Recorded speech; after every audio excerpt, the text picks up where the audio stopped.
Check it out, guys. It's the Radeon AX6870X2 from PowerColor, and I'm very impressed with this card because being a dual GPU card, it sort of breaks a few of the stereotypes. And I guess, well, you know what, let's just get into it. First off, let's go through the specs. Now, it's got two 6870s on one PCB, as you can see here. There's the two cores on the back. We have two large fans on this as well, and tons of heat pipes. Now, each one of these has 1 GB of GDDR5, and the clock on that is 1050. Double data rate's 2100 effectively. Also, what else has this thing got? Oh, it's clocked at 900 megahertz, so each core is running at 900 megahertz. 256-bit card, so that's the bus interface on each of these as well. And you can't double those and make, you know, some ridiculous number. It's not going to work. All right, now for a dual GPU card, I'm really impressed with the cooling on this. I did a burn-in with this, and I'm really impressed with how cool it stayed. I left it running for about 30 minutes, and at idle it runs at about 38 degrees Celsius. Now when I left it running for about 30 minutes at 98% load, the fan kicked up to 72%, and it only got up to 70 degrees Celsius. I looked around online and I saw some other people were getting it around 80 degrees Celsius, but I guess my case has better cooling. But still, for a dual GPU card, they usually get hotter than two individual cards.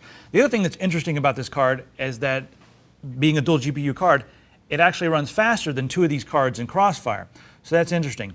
Now, as far as the place for this in the market, because it is a little more expensive than purchasing two independent 6870s, well, who's going to want to buy this? Well, first off, someone who has a lot of other PCI cards in their system and they want a lot of speed. Also, this competes head-on with the GTX 590. The 590 is typically 1 or 2 frames per second faster in most games, but I'm going to show you some benchmarks, and you'll see that this thing actually beats the GTX 580 in almost every benchmark. It's not as fast as the 590. GTX 590, that is. It's not as fast as the Radeon 6990 or the 6790, but those are more expensive cards. So that's where that sort of fits in to the marketplace. Let's check out some benchmarks. This is Stalker, Call of Pripyat, and this is everything maxed out, 2560 by 1600. Now the 6870X2 came in at 71 frames per second, GTX 580 at 54.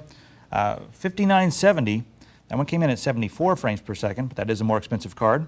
6990, 85 frames per second, and the GTX 590 came in at 88 frames per second. All right, Crysis 2, everything maxed out, 2560 by 1600. The 6870X2, 44 frames per second. GTX 580, 42, pretty close there. 6990 was at 53 frames per second, and the GTX 590 was at 62 frames per second. I also want to mention that the 5970 on that one came in at 60 frames per second. Pretty fast there.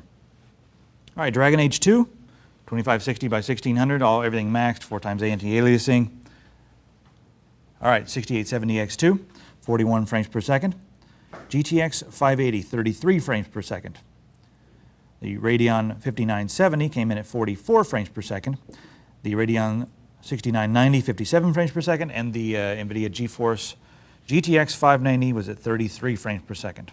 Okay, here's the front view of the card. See the plastic cover, heatsink beneath that, heat pipes, and 2 fans. Now let's go over here and take a look at the front. Show you what we have going on here. We have 2 DVI ports, and those both support 2560 by 1600, as do these 2 mini display ports over here. And this does support Eyefinity, so you can run 4 monitors at the same time with this. Also, that's your HDMI right there. That supports 1920 by 1200 and 7.1 channel surround sound audio through the HDMI. And also, as far as the power consumption goes, you do need 2 of the 8-pin PCI Express connectors. Now, at rest, this thing, or when it's idling, I suppose, it runs at 70 watts per second, and then at full load, it runs at 285 watts per second. So it's a little more efficient than running 2 of these separately. Okay, I wanted to go over the key items that are in the box. We have the DVI to VGA converter here. We have 1 of those. You get a free copy of Dirt 3. Cool.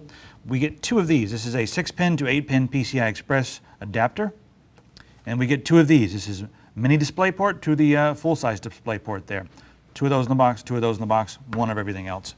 There's also drivers in the box. All right, I do want to make note that this is a large card, 12 inches from front to back. Make sure you have room in your case. Now again, this is more efficient than running 2 independent 6870s. So that's one of the big selling points for this model. Also, as far as competition goes, it's better than the 580, not quite as good as the GTX 590, and of course not quite as good as the more expensive 6970 or the 6990. But it does sort of fit into a spot in the market right there in between all those, because the performance is great on this card, and there is a little bit of room for overclocking as well. It's pretty much clocked at the exact stock specifications that AMD has set out for the 6870. I'm very impressed with this card. And oh yeah, I also want to make note that this does support stereoscopic 3D with the glasses, so it's another added bonus. 4 monitors, one of these, you're good to go. I'll see you next time.